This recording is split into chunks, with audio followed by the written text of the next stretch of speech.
कीर्ति जी देखिए, लोकतंत्र की खूबसूरती है जब जब बजट चल रहा है तो विपक्ष को पूरा मौका मिलना चाहिए, क्योंकि जनता की आवाज बनकर के वहाँ विपक्ष ही बैठा है। एक एक बंदा वहाँ अपनी बात करने के लिए नहीं जा सकता। और विपक्ष ने पहले ही मांग की थी कि विभागवार चर्चा होनी चाहिए, क्योंकि हमने देखा है कि बजट तो पास हो जाता है, करोड़ों का बजट पारित होता है, उसके बाद धरातल पर कीर्ति जी कितना उतरता है, इस पर भी बात होनी चाहिए कि हमने वाहवाही केवल बजट को लूट कर ले ली कि हमने करोड़ों का 90,000 करोड़ का पारित कर दिया, इतने करोड़ का पारित कर दिया। हम लगातार बजट सत्र को देखते हुए आए हैं और पिछले कर की विभागवार किस तरह से बजट खर्च होगा और किस तरह से स्वीकृत होगा, इस पर कभी चर्चा नहीं होती और वो धरातल पर नहीं पहुंचता, जिसका सीधा खामियाजा जनता को भुगतना पड़ता है, क्योंकि वो सुविधाएं जनता को नहीं मिलती और केवल वो फाइलों तक सीमित रह जाता है। तो देखिए, आप बजट स्वीकृत भी होता है तो उसके बाद भी वो खर्च नहीं हो पाता। हमने पहले भी देखा कि कितने विभाग ऐसे थे जहां 50% बजट भी खर्च नहीं हुआ, 20% बजट खर्च नहीं हुआ और आपाधापी में अंत में मार्च के महीने में उसको खर्च करने के लिए कहा जाता है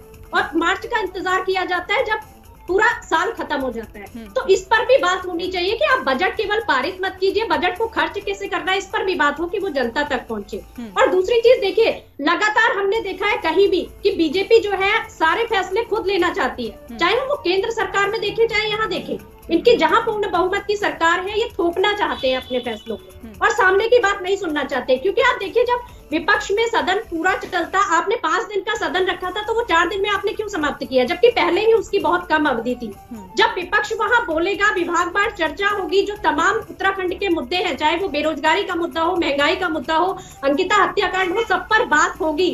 तभी तो चीजें सामने आएंगी और जनता का जो हक है वो उसको मिल पाएगा। लेकिन इस तरह से भाई आप लोकतंत्र में तानाशाही का जो रवैया है वो बीजेपी की आदत रही है और केवल उत्तराखंड में नहीं, हमने केंद्र में क्या और राज्यों में क्या सभी जगह देखा है। लेकिन आर्थिक सर्वेक्षण की रिपोर्ट ये कहती है कि उत्तराखंड में विकास हुआ है, प्रति व्यक्ति आय भी बढ़ी है और आगे आने वाले वक्त में रोजगार के साधन भी बढ़ेंगे। कीर्ति जी, जानकारी है, देखिए आप 1 लाख से भी कम प्रति व्यक्ति आए हैं। आप देखिए ना, बॉडी की बात हम करें तो 1 लाख से भी कम प्रति व्यक्ति आए हैं। तो आज हम 25 में हम बात करते हैं कि उत्तराखंड को अग्रणी राज्य की श्रेणी में ले जाएंगे और आज हम 1 लाख को नहीं छू पा रहे हैं और कर्ज हम 1 लाख के तले दब चुके हैं। आप ये भी तो देखिए ना कि कर्ज के तले हम 1 लाख के कर्ज के तले, ये दोनों महत्वपूर्ण बिंदु है जो आप गिनवा रही हैं। ठीक है, एक आय के स्रोत और दूसरा